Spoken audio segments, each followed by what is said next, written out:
Everyone, welcome to Raj Economics. मैं हूं नीरज कुमार और आज मैं आप लोगों के बीच एक बहुत ही इम्पोर्टेंट टॉपिक लेके आया हूं जिसका नाम है CRR एंड SLR। बैंकिंग का ये बहुत ही इम्पोर्टेंट टर्म है जो अक्सर यूज होता है। अगर आप किसी भी कॉम्पिटिटिव एग्ज़ाम का प्रिपरेशन कर रहे हैं तो ये टर्म अक्सर यूज होता है, खास करके तब जब आप बैंकिंग चैप्टर पढ़ रहे हों। CRR एंड SLR ये दोनों मॉनेटरी पॉलिसी का one of the important tool है। मॉनेटरी पॉलिसी कहने का मतलब क्या होता है?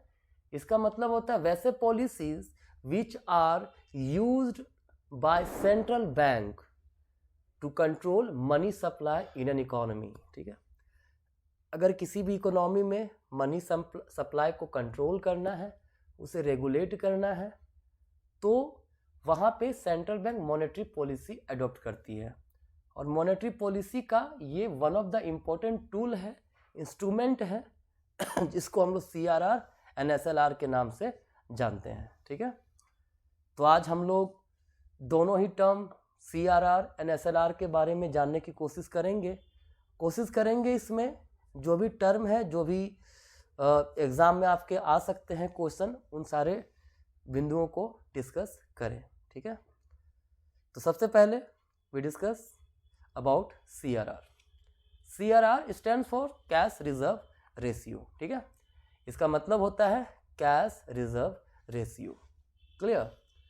अब भाई ये CRR है क्या? तो कहता है CRR is the minimum amount as specified by the central bank to be maintained by the commercial bank of the public deposit with the central bank।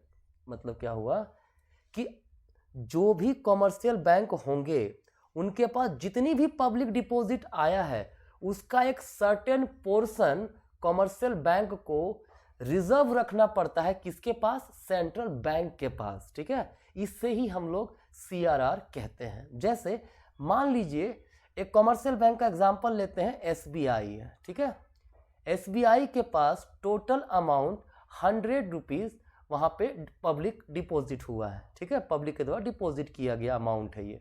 ठीक है, कहता है ये जो 100 रुपीज़ है इसका कुछ परसेंटेज, मान लीजिए 4% हम बोलते हैं। ठीक है, 4% कितना हो जाएगा 100 रुपीज़ का? 4 रुपीज़ हो जाएगा। तो कहता है ये 4 रुपीज़ जो होगा इस SBI को रिजर्व रखना पड़ेगा। किसके पास? सेंट्रल बैंक के पास। और अगर ऐसा SBI करता है तो ये 4 रुपया या 4% गया, वो क्या है? वो है हमारा कैश रिजर्व रेशियो। ठीक है, it is an essential monetary tools used for controlling money supply in the economy. अगर इकोनॉमी में मनी सप्लाई काफ़ी ज़्यादा है, अगर लगता है सेंट्रल बैंक को कि मनी सप्लाई मुझे कंट्रोल करना चाहिए, कम करना चाहिए, तो ये जो CRR का परसेंटेज होगा उसे बढ़ा दिया जाएगा। ठीक है, कहता है अगर इकोनॉमी में इन्फ्लेशन का सिचुएशन हो, ध्यान रखिएगा, अगर इन्फ्लेशन तो वैसे केस में क्या किया जाए? CRR को इंक्रीज किया जाता है। ठीक है, ताकि पब्लिक डिपॉजिट का जो पैसा है उसका एक अच्छा खासा पोर्शन सेंट्रल बैंक के पास चला जाए, इकोनॉमी में सर्कुलेशन में मनी घट सके। ठीक है, वहीं अगर डिफ्लेशन का केस हो, मतलब इन्फ्लेशन के जस्ट अपोजिट है ना, डिफ्लेशन का केस हो, तो वैसे केस में CRR को डिक्रीज कर दिया जाता है। ठीक है, कहता है under section 42(1) of RBI act 1934, जो RBI का एक्ट है 1934 है ना, उसका सेक्शन है 42 का 1, all commercial banks are required to maintain with RBI a CRR of 4% of net demand and time liabilities. जितने भी net demand and time liabilities commercial बैंकों के पास जमा है उसका 4% जमा करना होता है। किसके पास? सेंट्रल बैंक के पास। ठीक है, तो ये है हमारा CRR। क्लियर है? आई होप ये कॉन्सेप्ट आप लोगों का क्लियर होगा। अगर किसी प्रकार का आपको डाउट होता है तो आप कमेंट कर सकते हैं और कमेंट करके उस क्वेश्चन को पूछ सकते हैं। मैं कोशिश करूँगा उसके बारे में डिस्कस कर दूँ, ठीक है। तो दूसरा कॉन्सेप्ट हमारे पास है SLR। SLR का मतलब होता है स्टेटरी लिक्विडिटी रेशियो, ठीक है। ये क्या होता है? It is a minimum percentage of deposit that a commercial bank has to maintain in the form of liquid cash, gold और अदर सिक्योरिटीज़। मतलब अगर जो भी कमर्शियल बैंक होते हैं उनके पास जितनी भी डिपॉजिट होता है, ठीक है, उस डिपॉजिट का एक सर्टेन पोर्शन जो होगा उसे क्या करना होगा, उस बैंक को या तो कैश फॉर्म में या गोल्ड फॉर्म में या किसी सिक्योरिटीज के फॉर्म में खुद के पास रखना पड़ेगा, ठीक है। मेंटेन किया जाता है आरबीआई के द्वारा ही। आरबीआई ही डिसाइड करेगी कितना परसेंटेज वो हमारा एसएलआर होगा, ठीक है। जैसे मान लीजिए मैंने अभी एग्जांपल दिया था, एसबीआई के पास टोटल डिपॉजिट 100 रुपीज़ आया है ना। सीआरआर 4% है, 4% है ना। और एसएलआर मान लीजिए 20% है, ठीक है। तो उस एसबीआई को 100 रुपीज़ का ₹4 एज ए सीआरआर रखना पड़ेगा सेंट्रल बैंक के पास डिपॉजिट, और एसएलआर के रूप में 20 रुपया का लिक्विड फॉर्म, लिक्विड एसेट्स के रूप में उसे रिजर्व रखना पड़ेगा खुद के पास। मतलब 24 रुपीज़ जो है उसका पैसा क्या होगा, रिजर्व हो जाएगा। 100 में 24 रुपीज़ क्या होगा, रिजर्व हो जाएगा। बाकी बचा 76 रुपीज़।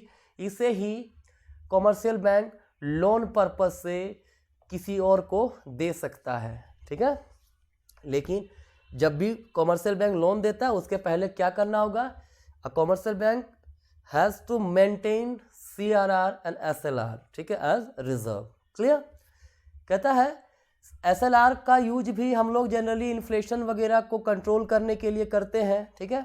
अगर इकोनॉमी में इन्फ्लेशन है तो एसएलआर को इंक्रीज कर दिया जाएगा, है ना। वहीं दूसरी ओर एसएलआर को डिक्रीज कर दिया जाएगा। कहता है SLR was prescribed by section 24(2)A of the banking regulation act 1949। Banking regulation act आया था 1949 में, जिसका सेक्शन 24(2)A है।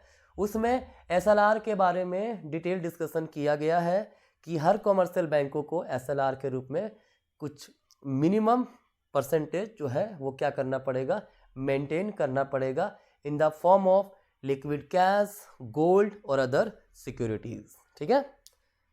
तो ये था हमारा एसएलआर, ठीक है। हम लोगों ने क्या समझा, सिंपली समझा कि सीआरआर और एसएलआर जो है वो एक ऐसा टूल है जिसके द्वारा मनी सप्लाई को कंट्रोल किया जा सकता है। मतलब इकोनॉमी में अगर इन्फ्लेशन है, ठीक है, इन्फ्लेशन के केस में सीआरआर एसएलआर दोनों को इंक्रीज कर दिया जाएगा, ठीक है। वहीं डिफ्लेशन का केस अगर है तो एसएलआर एंड सीआरआर दोनों को डिक्रीज कर दिया जाएगा, और इस तरीके से इन्फ्लेशन एंड डिफ्लेशन को कुछ हद तक कहीं ना कहीं कंट्रोल किया जा सकता है। कुछ हद तक इसलिए बोल रहा हूँ क्योंकि सिर्फ सीआरआर और एसएलआर ही नहीं है जिसके थ्रू इन्फ्लेशन को कंट्रोल किया जा सकता है, काफ़ी उसके टूल्स हैं, बाकी और भी बहुत सारी चीज़ों का ज़रूरत पड़ता है। ये चीज़ें इन्फ्लेशन के चैप्टर में आप लोग को डिस्कस किया गया होगा, या फिर नहीं अगर वीडियो अपलोड होगा तो मैं उसके बारे में अपलोड कर दूंगा, ठीक है। तो ये है टॉपिक आपका सीआरआर एंड एसएलआर। मुझे उम्मीद है आप लोगों को सीआरआर एंड एसएलआर का जो टर्म है समझ में आया होगा। अगर नहीं समझ में आया होगा तो कृपया करके कमेंट करें, मैं कोशिश करूंगा उसके बारे में और डिटेल वीडियो आप लोग के पास उपलब्ध करा दूं, ठीक है। तो यही है आज का क्लास, आपका आज का वीडियो आपका इतना ही तक। नेक्स्ट टॉपिक फिर से आप लोगों के पास मैं हाजिर रहूँगा एक नए और इंटरेस्टिंग टॉपिक के साथ। तो तब तक के लिए आप सभी को धन्यवाद। मुलाकात होगी नेक्स्ट वीडियो में। Thank you so much.